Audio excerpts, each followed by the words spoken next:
Good morning বন্ধুরা, শুভ সকাল। তো আজকে হচ্ছে মহালয়া। তো কে কে মহালয়া দেখছো কমেন্টে জানিও। আর আমার পাপা দেখো সকালবেলা ঘুম থেকে উঠে মহালয়া দেখতে শুরু করে দিয়েছে। অন্যান্য দিনগুলোতে এত সকাল সকাল উঠে না, ডাকলেও উঠে না, কিন্তু আজকে যেই বলেছি পাপা মহালয়া শুরু হয়ে গেছে, তেমনই উঠে গিয়ে বসে গেছে মহালয়া দেখতে। তো আমিও কাজ করছি, তার মাঝে মাঝে একটু একটু মহালয়া দেখছি। তো মহালয়া দেখতে তো বেশ ভালোই লাগে। মানে পুজো যে মানে পিতৃপক্ষের শেষ হয়ে নাকি দেবীপক্ষের শুরু হয় মহালয়া থেকে, মানে এটাই শুনে আসছি। তো দেবীপক্ষের দেখো শুরু হয়ে গেল, আর পুজো তো এসেই গেল, তাই না? তো হ্যাঁ, যেটা তোমাদেরকে বলাই হয়নি, আমাদের কিন্তু পুজোর বাজার হয়ে গেছে, পুজোর শপিং কমপ্লিট। তো তোমাদের সঙ্গে একটুখানি শেয়ার করব। তো কি হয়েছে বলো তো, ভাবলাম আজকের ভিডিওটাতেই শেয়ার করব, কিন্তু ভিডিওটাই লং হয়ে গেল। তো ভাবলাম ঠিক আছে, পুজোর শপিংটা আমি একটা আলাদা করেই ভিডিও বানিয়ে দেবো, মানে কি কি আমরা কেনাকাটা করেছি আর কি।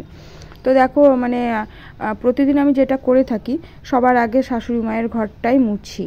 মানে এই ঘরে ঠাকুর থাকে, তো সেই কারণে আমি এই ঘরটা সবসময় আগেই মুছি, তারপর আর অন্য কিছু মোছামুছি করি। আর আমার বর তো এখনও ঘুম থেকে উঠতেই পারেনি, ওর মহালয়া দেখার অত আগ্রহ নেই, সেই কারণেই উঠতে পারেনি, তাই না?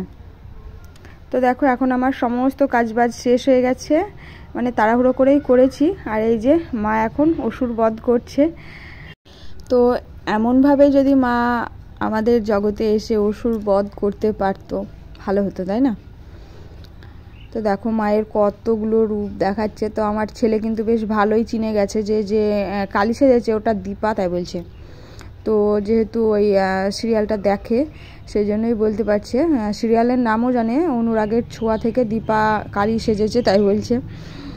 তো দেখো, ছোটোবেলায় না মহালয়া দেখার একটা অন্যরকম আগ্রহ ছিল। মানে ভোর রাত্রে উঠে যেটা মহালয়া ভোর রাত্রে যেটা পাঠ করা হয় সেটা শুনতাম। একদম ছোটোবেলায় কিন্তু রেডিওতেই শুনেছি আমরাও। তারপরে আবার ওই সাদা কালো টিভিতে মহালয়া দেখতাম। আর এখন ঘরে ঘরে টিভি, হাতে মোবাইল, কিন্তু আমাদের আর তেমন ছোটোবেলার সময়টা আর নেই যে ওইভাবে মহালয়াটা দেখি। তো দেখো সব কিছু হয়ে গেছে, আর আমার বর যেহেতু বিছানায় ছিল, সেই জন্য বিছানাটা গোছানো হয়নি। আর এখন চলে এসেছি বিছানা গোছাতে, আর আমার পাপাকে এখন মাস্টারমশাই পড়াতে এসছে। তো দেখো, সকাল সকাল একটুখানি শ্যাম্পু করেই উঠলাম। আসলে কি বলতো, স্নান করিনি আমি, কিন্তু চুলটা একটু শ্যাম্পু করলাম।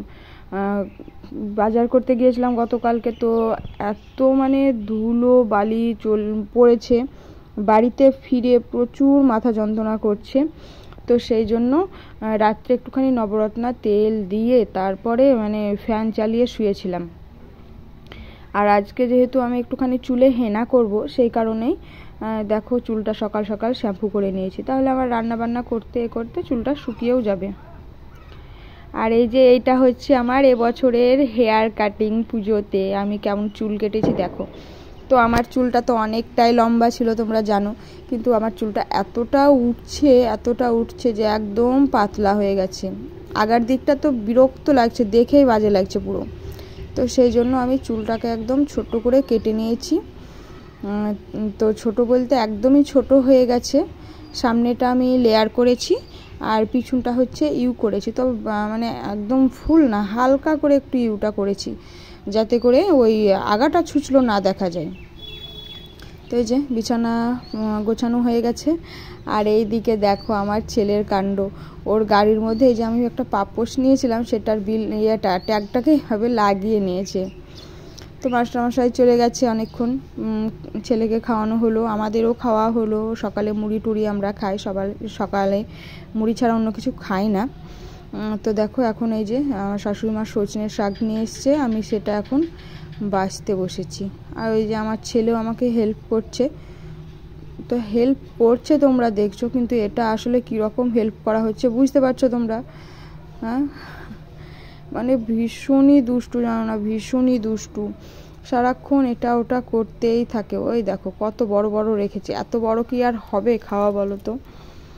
তো যা করছিল আসলে ঝিপঝিপ করে মাঝে মাঝে বৃষ্টি হচ্ছে, বাইরের দিকে জল জমে আছে, বাড়িতে একটু যদি এটা ওটা না করতে দিই না, তাহলে ওই জলের মধ্যে গিয়ে পা চুবিয়ে দিচ্ছে।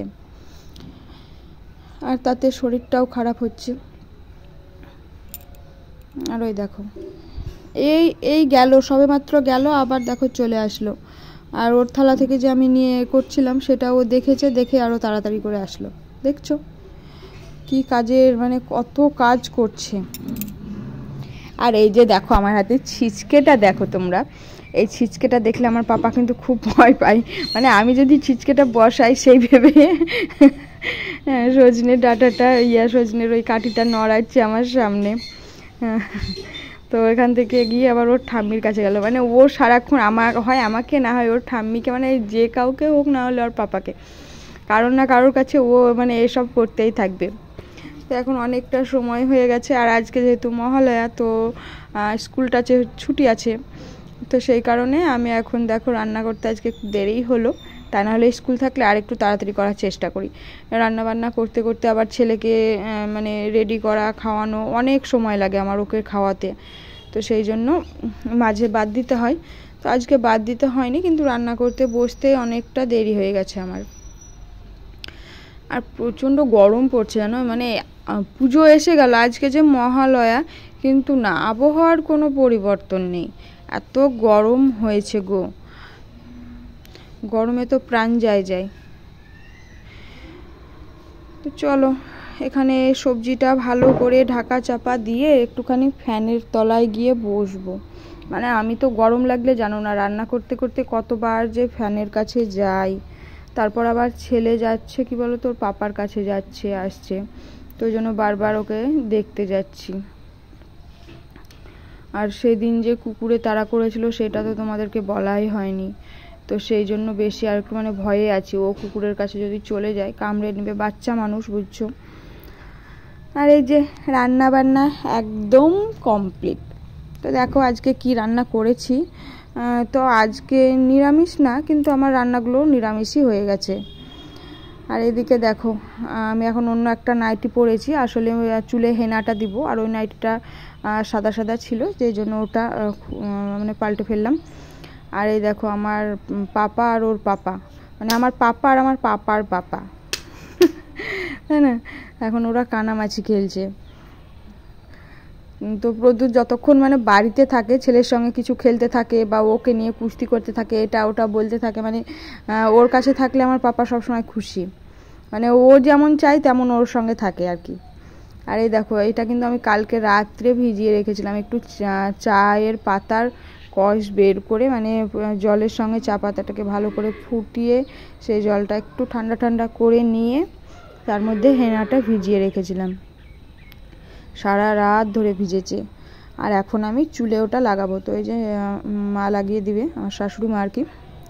তো বাসনগুলো রান্না করে বাসনগুলো নামিয়ে দিয়ে ছেলেকে খাওয়াচ্ছিলাম, ততক্ষণে বাসনগুলো মেজে নিল, আর ওকে খাওয়ানোও হয়ে গেছে আমার। এখন আমি হেনা নিয়ে বসেছি, আসবে এসে হেনাটা চুলে লাগিয়ে দিবে। এই দেখো ওর পাপাকে দেখো, ওর পাপাকে কুতু কুতু দিচ্ছে। অনেকক্ষণ থেকে ওদের মানে অনেকক্ষণই ওদের খেলা চলছিল। আর এদিকে দেখো আমার চুলে হেনা লাগানো কমপ্লিট, আর আমি ফ্যান দিয়ে বসে আছি। মানে পুরো মানে চুলগুলো জট পেকে পেকে গেছে, নিজেরই কেমন একটা বিড়বিড় করছে, কিন্তু না, হেনাটা দিতে হবে চুলে, যেই জন্য দিয়েছি।